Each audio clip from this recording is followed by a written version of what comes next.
What is going on, guys? Welcome back to Hippo Supercoach, and today we're going to be going over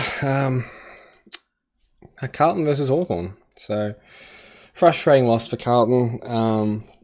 If you are new, I am a Carlton supporter. Just thought, I don't know. It just seems like we just couldn't quite get it done in the forward line. Lewis Young, obviously, I don't think he's an AFL caliber player. Charlie Curnow, was he underdone? Possibly.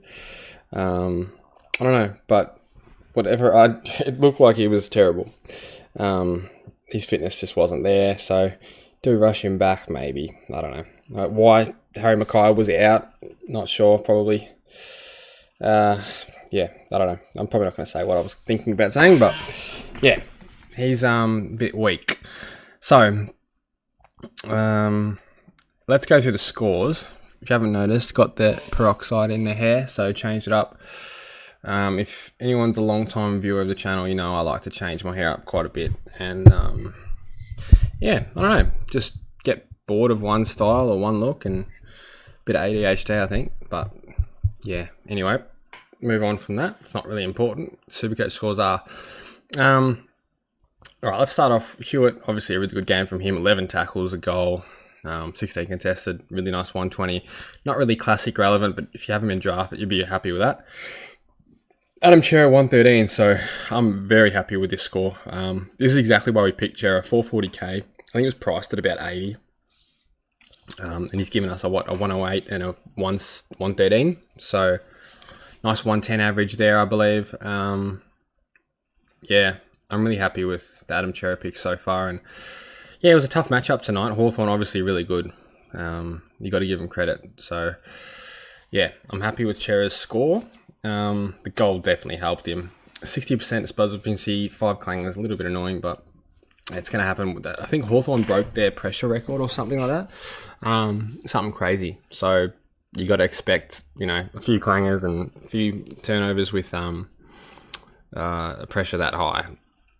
Move on to Paddy Cripps, 108, solid score. DeConey, 104. So this is a bit annoying because he was on track for much higher. You obviously can't take that as your vice captain. It's a solid score for someone priced at 550 or whatever he is. But obviously I won't be taking that. So I'm left with a pretty big decision between Rosie and Zorko. Still open to opinion with that one. So if you're pretty bullish on one or the other, please let me know in the comments because, yeah, it could really determine my round. I'm really on the fence with this one. I'm scared of the Macintosh tag when it comes to Rosie. And Zorko, I don't think has turned up at all in their last 3 matches against West Coast, which is a real worry. 93, 63, 123. Okay. So, yeah, I'm a little bit concerned there. I mean, it's a tricky one. And then the other options, you probably don't look at Brayshaw just because Jordan could go to him. Gawn playing Cherry, it's probably not a favourable matchup, even though he could go 120. We'll talk about my trades in a minute. You obviously got the Hornet as well, but after last week, not really trusting him. So pretty much narrowed it down to Rosie and Zorko. I think they're the ones. So yeah, anyone got any advice for me on that one? I'd be willing to take it. Anyway, let's keep going through the scores. Jack Silvani played more forward this game, so anyone that was considering him last week, not that there were many, but I remember I did a live stream the other night and had a couple of people asking about him, but probably put that one to bed now because, yeah, it looked like he's going to be swung more forward than back. Obviously no Mackay, so it looks like he's exactly in the same role as Sicily. So, yep. Who else have we got relevant? Sam Walsh, 100, whatever.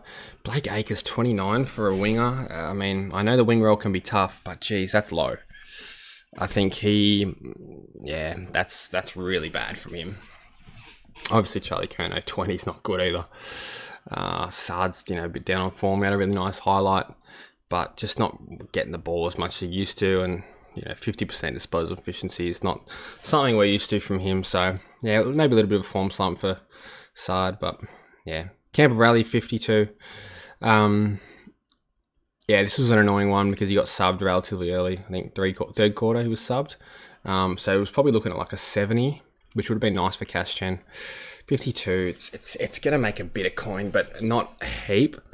I could see why he was subbed, because, I mean, there were some times where he was chasing and he was just getting burnt. He looked like so slow. I don't know if anyone really noticed that, but geez, yeah, there were some plays where he just couldn't chase, and his chasing effort was really, really poor. Moving on to Hawthorn, so Newcomb's gone bonkers and dropped to 150. Yeah, wow, 20 contested. What a game. 32 disposals, 11 tackles. Yeah, that's going to do it. So, well done to him. Aim on another good game from him. If you're considering him, might be worth a look. Seems like the role's pretty good. I haven't looked too deep into him, but yeah, seems like the role's nice. Lloyd Meek, 90. Pretty good considering I think he was on about minus one with like 5 minutes left in the first quarter. So to get to 90, you take that if you have him. It's obviously not a great score, but look, it's better than what he was on track for. And then Will Day, 76. So the owners got to be ripping their hair out after the first opening round. And there's nothing like a preseason trap. You see it every year. Pretty fortunate not to be on this one. Obviously, I haven't got everything right. I'm not some genius, but yeah, I think Will Day was predicted. Like, you could see the tags coming his way if you looked at his fixture. So I feel bad for people that have him, but at the same time, I think this one was avoidable. And that's pretty much it from Hawthorn in terms of relevance, isn't it? Giath was good. I don't know what's his price. Is he relevant? Is he cheap?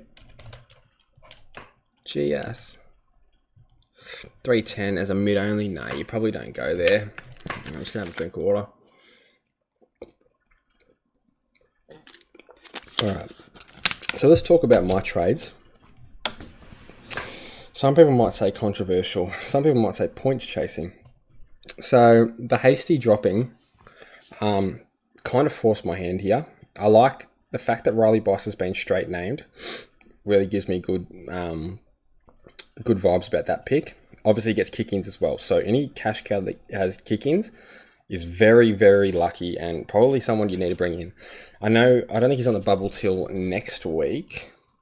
Just double check that. Yeah, so he played the one game, scored 52 when he came on.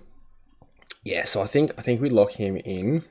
And as an on-field option, I don't mind it either. So I might field Reed over Trainer. I think Reed probably, just because there's no Ridley, he might be more, do they use him more like to exit maybe? Hopefully. Obviously you could argue Trainer because the ball should be down there a bit. I mean, you could argue the same with Reed. I think Adelaide looked really good. So, anyway, Perryman's gone. Perryman, I know he's named, and if he turns up tomorrow, I'm going to be a little bit annoyed, but I'm not picking him based on form. I'm picking him based on the role, and I don't think he has the role that we thought. At the end of the day, he's 417k. He could make 100k, but he would have to average like 100 odd or 105. Can he do that? I don't think so. I really don't. I don't like his role. The goey back. At the end of the day, he wasn't that good at GWS, so I don't know why we're all of a sudden expecting him to be good at Collingwood. Like, it didn't make much sense. He's clearly a good tagger, and you don't want taggers in your Supercoach team. So it looks like Collingwood have, shown they can use him in that way, and I don't want any part of that. So I'm going to be trading him out. People will say it's premature, whatever. I'm done. He could turn up tonight, but even if he does, this doesn't mean he's not going to be a tagger in the next game or the game after that. Because, to be honest, who does he go to tonight? Does he go to Ed Richards? Maybe he does. Does he go to Libba? Not sure.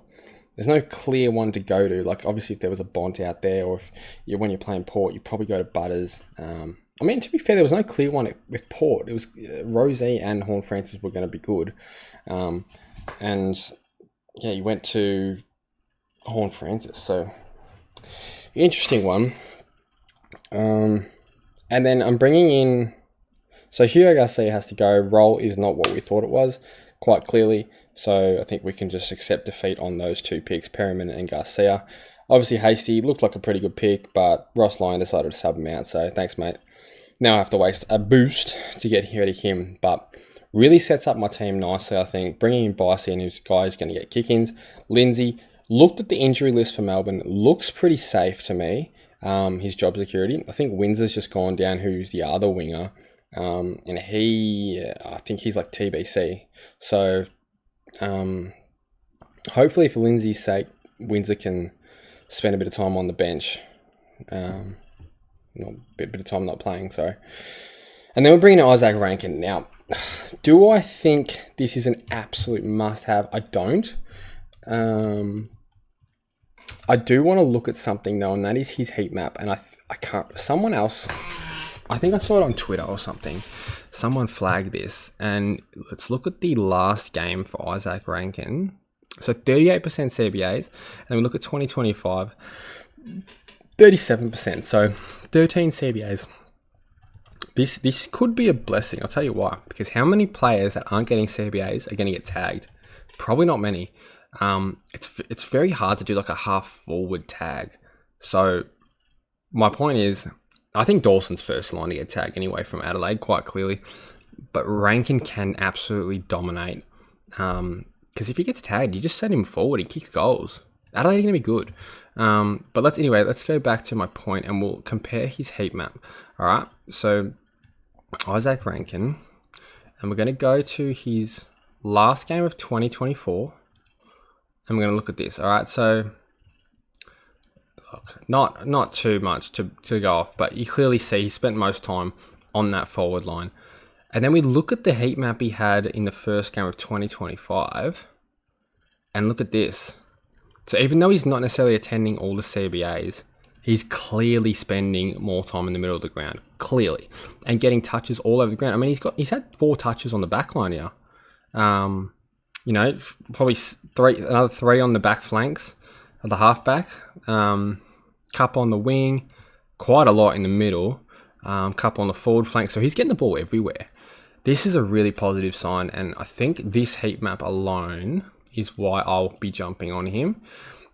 Obviously, it's a bit of a safe pick as well. Like, yes, he might go down in price, but he also might go up. And he's probably guaranteed going to be a top 6 forward. What do the notes say on him? Despite just 37% CBAs and being 5th in line outside O'Brien, we saw him top score for Crows, 28 disposals, 16 contested, and a couple of goals. Well, this is the thing. It clearly shows he doesn't need CBAs to score. He's not going to average 128. I'm not saying something like that, but I think he can definitely go at 105. And maybe more. You just don't know. And he's a forward, so it really helps structure. He gets a forward rookie off the field. I don't really want to field Davidson or Cornerstone ever. So when I'm coming out of these buys, I have the assurance, provided no injuries, that I'll be only fielding Max Hall. I won't have to field Davidson. I won't have to field Cornerstone. Yes, I might have to field a Riley Bice. It's all right. He's getting kick-ins. But if he's not sub, he's getting kick-ins, he's going to probably pump out 70s at least. And then Zach Reid, well, I expect him to be used a bit more this week, just with Ridley being out. I'm not, it's best 18 this week. So we're talking hypotheticals, but coming out of the buys when it's not best 18 is what I'm kind of alluding to. So... And then, yeah, Lindsay as well, clearly shown his scoring power, 86, against a very restrictive Giants team at the MCG. Showed no fear.